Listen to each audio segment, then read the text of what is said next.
How's it going, Peng Pirates crew? It's your boy Adrian here, and we're back with another video. So today in this video, I'm going to be doing what I'm kind of calling is a budget breakdown. We're basically just going to be going over like the top list of every placing or representation of a deck. So we're going to be taking the top law list, the top smoker list that was at the online regionals, and just breaking down how much these decks cost. And that'll give us a better understanding of like what decks you should be running if you are on a budget and what that budget for the deck is. And also it's just sort of fun to kind of see like what the most expensive decks are compared to the cheaper decks, and what decks have like higher representation despite maybe having like a lower budget cost for them. But with that being said, let's get right into the video, starting off with our most expensive deck. I don't know if any of you guys were expecting this, but it's actually Doflamingo. So the main reason why Doflamingo is so expensive in this meta is because the top list is running 4 Treasure Cup Jinbeis, and then I think the second highest placement was like the day before, and he's running 2 Treasure Cup Jinbeis. And for those of you that don't know, this card is a $100 card right now and is absolutely insane. It's basically like bottom decks a 3 cost or less on KO, which makes it really good into this like Zoro meta that we've been seeing and this more like aggressive meta. And it's doing something that blue doesn't really have access to right now, which is hard removal. You could bounce things back to their hand, but this Jinbei is just really good for just removing things permanently off the board. So this is going to be the full breakdown of the budget list. As you can see, $102 each for those Jinbeis is just going to drive the price of this deck way up.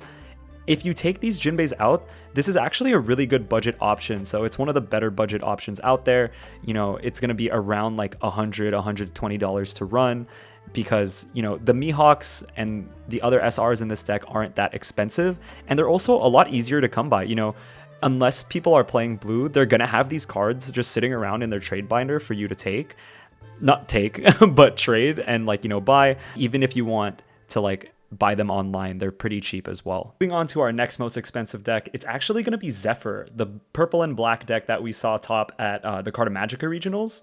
And I think this is no surprise, the black decks are actually very expensive to build because, one, you have to have these Kuzans, and then also on top of that, you have to have 4 of each of these SRs that can be kind of difficult to come by, right? And on top of all of this, what puts this deck above and beyond in terms of budget is going to be these queens from the structure deck. They're sitting at almost $20 each because the structure decks in general are just hard to come by. Also, queen is a 2 of in this deck, or a 2 of in the structure deck, so you have to buy 2 of them to even get a full playset. So that makes them very kind of hard to come by because the structure decks, we haven't had any reprints. The stock for them has just kind of tanked, right? There's less and less of them out there. So it's very difficult to find these, and it actually makes purple decks a little bit more expensive than they were in OP1 because, Kaido was pretty much the definitive budget deck because you just had to buy 2 structure decks and then you were good to go. But if you don't have these cards, then this is actually a lot more of an expensive deck to play. But with that being said, let's go right into the breakdown and just see what's costing us a bunch of this money. So looking at this breakdown, it's not a big surprise on why this deck is so expensive. These Kuzans are sitting at like $47 each. So for a playset, it's going to run you almost $200 just for these 4 cards. And it's not like you could sub them out like you can with Doflamingo, right? The game plan of this deck revolves around 10 cost Kuzan. So this is a card that you need to have at 4 of, which means that you're going to be spending a minimum of $200 if you want to play it. And then what we mentioned before, those 4 cost and the 6 cost Sakazuki, those SRs are going to run you a lot of money, almost $100 just by themselves. And then of course we have the queens, which at 4 of, they're just going to run you like $74, making this the second most expensive deck in our meta.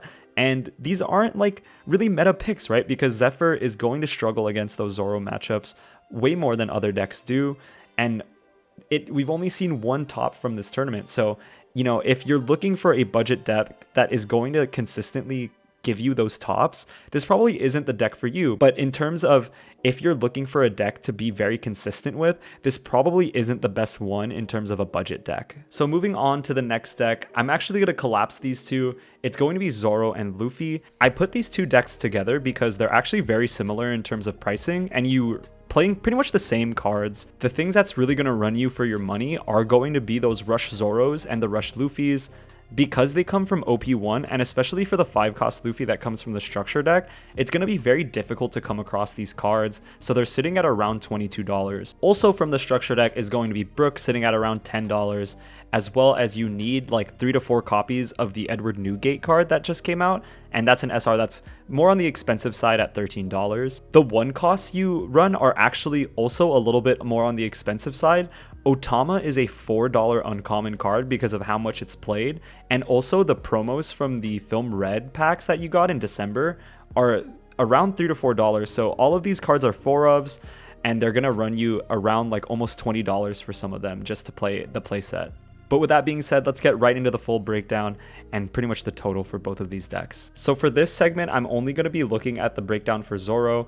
Luffy is actually $7 more expensive than this deck because Alan runs more of the Newgate, and also he runs extra of the 5-cost Luffy. So that's going to drive up the price overall. But between the two, it's really there's really little difference. It's just that the Luffy deck is going to be around $309 instead of this $302. But with that being said, this is pretty much exactly like what I was talking about earlier. The Otamas, the Gordons and Sunnies, they're going to be 1-drops that are a little bit more on the expensive side at $4. The Brooks are $10, so they're going to be around $40 each. And then those big heavy hitters are going to be the SRs of the deck, running you for a total of about $300. But in terms of like budget, that actually isn't too bad, right? Because this is the first deck where we're seeing it get consistent tops. So if you want a reliable deck that's going to serve you well, it might be worth it to invest the $300 for tournaments. As always, like, it's all up to what's in your budget. This is probably one of the best, if not the best deck in format right now, so keep that in mind as well. It might be a little bit more on the expensive side, but it definitely has the results to back up why it's so expensive. Moving on to the next most expensive deck, this is going to be the meta menace that is Strawbeard or Edward Newgate Leader, and we could see why, right? They're running pretty much the same cards or almost similar cards to other red decks. Like, you're running the 5-cost Luffys, which again are sitting at like $22-ish. But this time, a lot of the value is actually coming from like very random cards, in that the highest placing for this deck was one of the first place top cuts, and they run the 2K counter Luffy, which is sitting at around $14 each, right? If you didn't get like a playset of these tournament promos. So that could kind of drive up the price a little bit. And then of course, similar to Zoro, you're running the Luffys from the film packs that you got in December. So those are sitting at around like $4 each, and you're running 4 of them, as well as Ace is around a $3 SR. So it's a little bit cheaper to run than Zoro actually.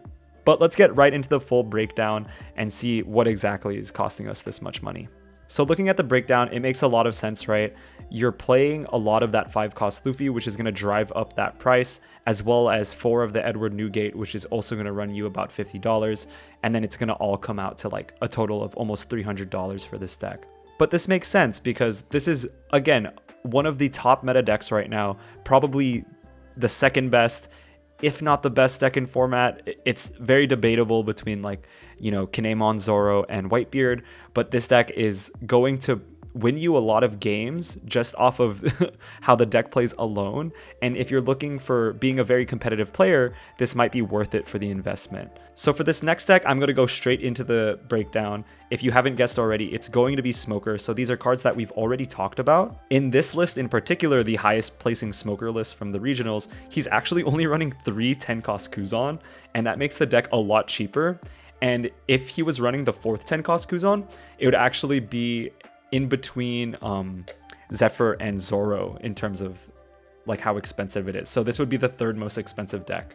But with that being said, I mean, with only 3 Kuzans, this is sitting at just below $300, which is still very expensive. And also considering that this deck didn't get a lot of tops, especially compared to like Kinemon, Zoro, and Whitebeard, it might not be the best for wanting to be consistent and competitive at these big tournaments. So if your goal is to just be the most competitive as possible for the least amount of money, Smoker is definitely not the way to go. The deciding factor of this deck is, you know, just how much you like these characters and how much you like the playstyle. But in terms of budget, this is one of the more expensive decks for being less competitive compared to the other decks out there.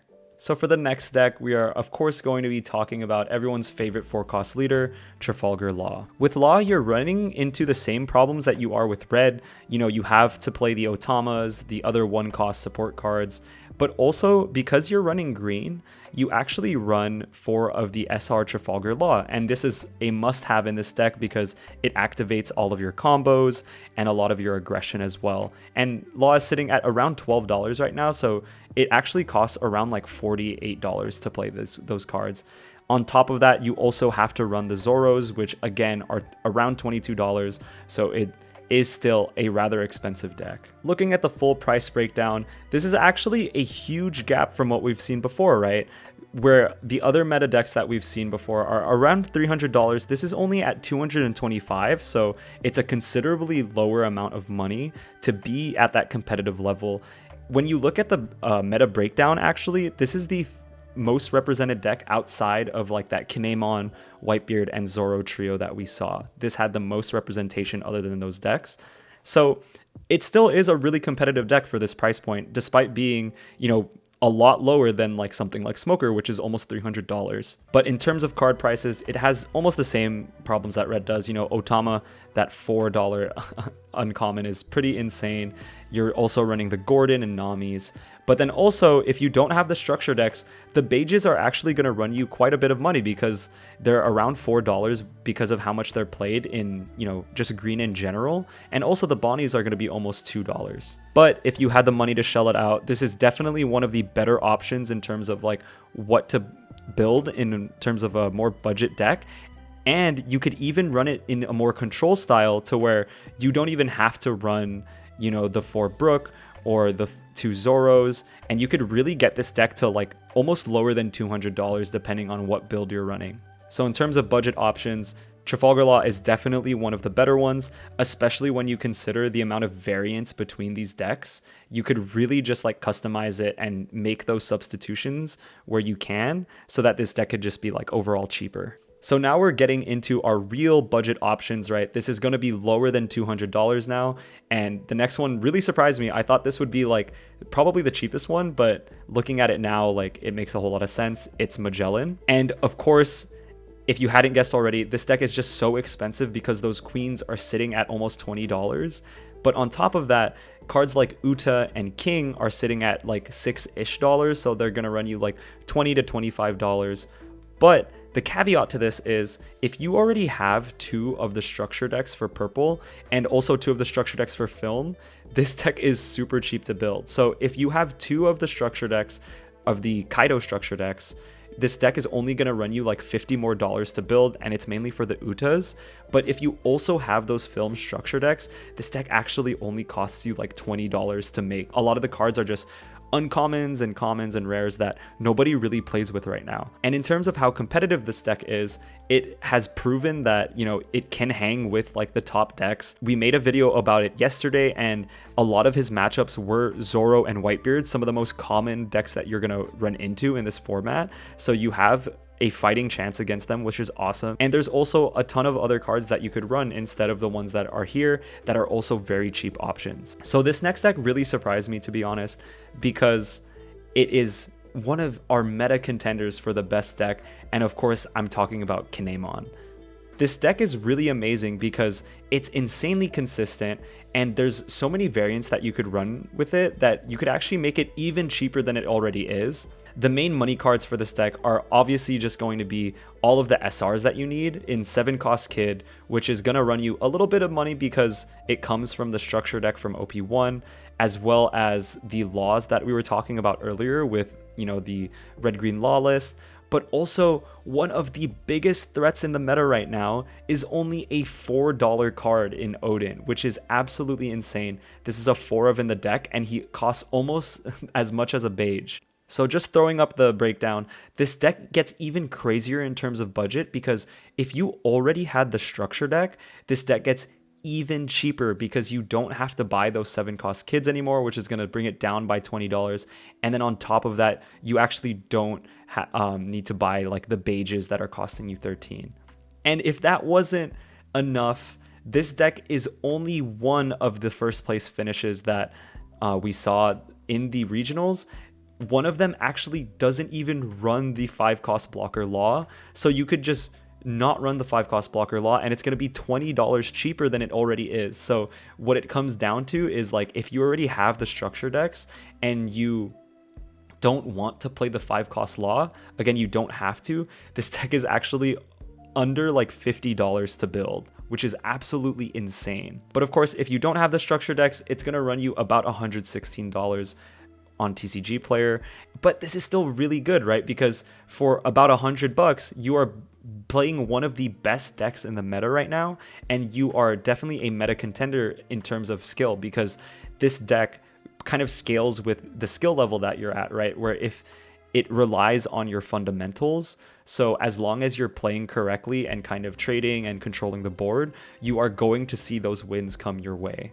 But yeah, I'm gonna put it out there right now. This is probably the best deck in terms of like considering placements as well as budget. If you're looking for a cheaper deck to play competitively, this is my #1 recommendation to play. So you guys probably know what the last deck is going to be just through, process of elimination.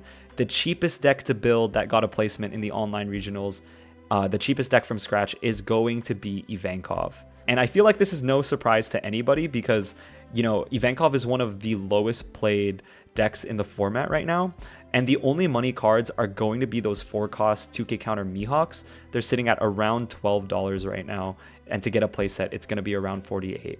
Even the SRs are so cheap. The Ivankovs and the Luffy 5-costs are only sitting around like $2 right now. And with the Mihawk 9-cost sitting at around like $7 for a playset. But these are very manageable prices, and especially for the Mihawk 4-costs, you actually don't even need to run that specific card, right? Because 95% of the time, you're using Mihawk as a 2K counter. He definitely gets played sometimes in this deck, especially with that like hand shaping, draw 2, discard 2 card effect. But again, like 95% of the time, you're just using him as a 2K counter to get rid of out of your hand. So if you didn't already have this card from the structure deck, it might be worth it to just run any other 2K counters just so you could save that $50. But looking at the breakdown, as you could see, like all of these things are just super, super cheap. And really the only thing I would worry about is these 9-cost Mihawks. But again, no one's really playing blue right now. So these are going to be cards that are going to be in other people's binders if you don't already have them. And if you're just buying off of TCG Player, they're still relatively cheap, right? Because the playset of Mihawks is only going to be around $30. And in terms of how competitive this deck is, it got a fair amount of placements and actually like hit top 8 a lot of the time. This deck is really good at just swarming the board with, big 7K attackers. And as long as you're playing correctly and like, cycling those Ivankovs, you're going to find a lot of success with this deck because it's so aggressive and the board is so sticky because you could just keep swarming it. It's definitely one of like the slept on decks in this meta right now. And I would definitely recommend everyone try it out because it's so cheap. If you wanted a budget option that was also competitive, this is also like a really close second in terms of like this or Kinemon, right? But is this order what you guys expected? I know for me, there were a lot of surprises in terms of like what was going to be cheap and expensive. But let me know in the comments down below. And as always, make sure to like, comment, and subscribe. We are so close to 1,000. So if you guys could get us to 1,000 by the end of the month, that would be absolutely amazing. Thank you guys for watching today. And as always, good luck in whatever career stuff you're doing, whether you're going to school or you're working. Just have a great time. Good luck, and I'll see you on the next one.